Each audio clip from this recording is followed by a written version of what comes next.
Assalamualaikum warahmatullahi wabarakatuh. Saya Putri Ayu dari Teknik Komputer 1A dengan nomor BP 2001082015. Pada video kali ini, saya akan menjelaskan materi tentang proses input-output sampai dengan menu BIOS.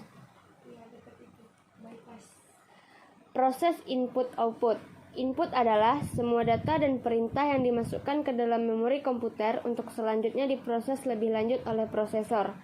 Output adalah data yang telah diproses menjadi bentuk yang dapat digunakan. Artinya, komputer memproses data-data diinputkan menjadi sebuah informasi. Jenis-jenis input. Ada data, ada perangkat lunak, perintah, dan tanggapan. Perangkat input pada komputer seperti keyboard dan mouse, joystick, touchpad, CD, modem, flash disk, CD atau DVD-ROM, digitizer, barcode scanner, light pen, scanner, trackball, mikrofon, dan webcam. Perangkat output. Perangkat output merupakan perangkat periferal yang memungkinkan kita untuk melihat atau mendengar data yang diproses oleh komputer. Terdiri dari dua, output visual dan output audio. Perangkat output pada komputer seperti monitor, printer, proyektor, headphone, headset, plotter, flat panel display, speaker, VGA, dan sound card. Hardware merupakan salah satu komponen dari sebuah komputer yang sifat alatnya bisa dilihat dan diraba secara langsung atau berbentuk nyata, yang berfungsi untuk mendukung proses komputerisasi. Komponen hardware seperti input device, processing circuitry, output device, perangkat penyimpanan, dan perangkat komunikasi. Hardware pada komputer seperti motherboard, CPU atau prosesor, RAM, hard disk, CCD, PC solar atau heatsink, power supply, sound card, GPU dan VGA, dan yang lainnya. Jenis-jenis kabel pada PC. Kabel VGA berfungsi untuk mengirimkan sinyal video ke monitor atau proyektor. Kabel DVA fungsinya sama seperti VGA. Kabel HDMI berfungsi seperti kabel VGA atau DVI, cuman di sini HDMI merupakan perkembangan dari kabel VGA atau DVA. Kabel USB berfungsi untuk menghubungkan komputer dengan mouse, keyboard, speaker, smartphone, printer, dan beberapa perangkat keras lainnya. Kabel audio digunakan untuk menghubungkan peralatan audio seperti speaker dan ke komputer. Kabel IDE berfungsi untuk menghubungkan motherboard ke komputer dengan hard disk atau optical drive. Kabel SATA fungsinya sama dengan kabel IDE, cuman kabel ini lebih cepat dan simpel penggunaannya. Kabel eSATA fungsinya sama seperti SATA, cuman di sini lebih banyak digunakan untuk perangkat eksternal. Kabel front panel fungsinya untuk indikator pada komputer. Kabel front panel fungsinya untuk indikator pada komputer. Kabel fireware fungsinya sama seperti USB. Kabel ini biasanya digunakan untuk komputer dengan perangkat eksternal. Kabel power digunakan untuk memberi daya tenaga listrik ke komputer sehingga komputer dapat hidup. Instalasi PC. Komputer adalah alat yang dipakai untuk mengolah data menurut perintah yang telah dirumuskan.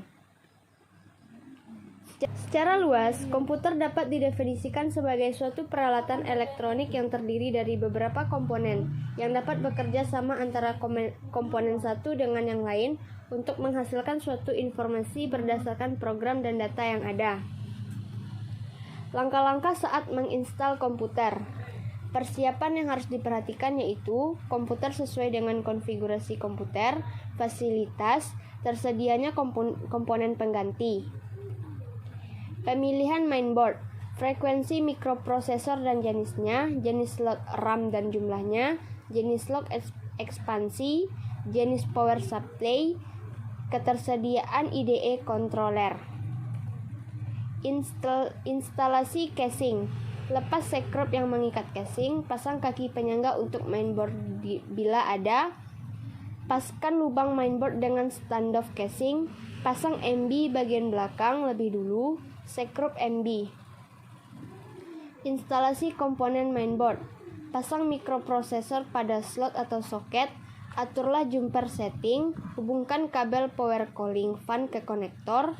Pasang modul memori sesuai dengan jenisnya. Pemasangan grafik adapter.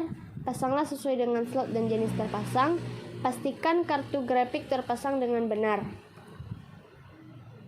Instalasi mainboard. Pasang kabel power supply pada mainboard. Pasang kabel-kabel penghubung untuk indikator. Instalasi RAM. Proses install. Paskan pin plastik pada soket dengan lubang pada salah satu ujung SIMM. Tekan SIMM ke soket sampai klip pengunci. Pada kedua sisi soket terkunci pada posisinya. Instalasi CPU.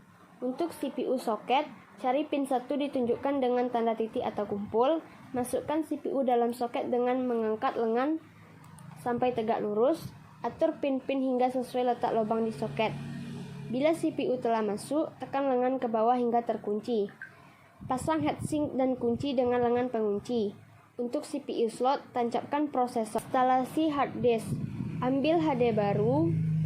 Groundkan diri Anda dulu dengan menyentuh bagian dalam komputer case. Memasang kabel. Pasang kabel data dan power.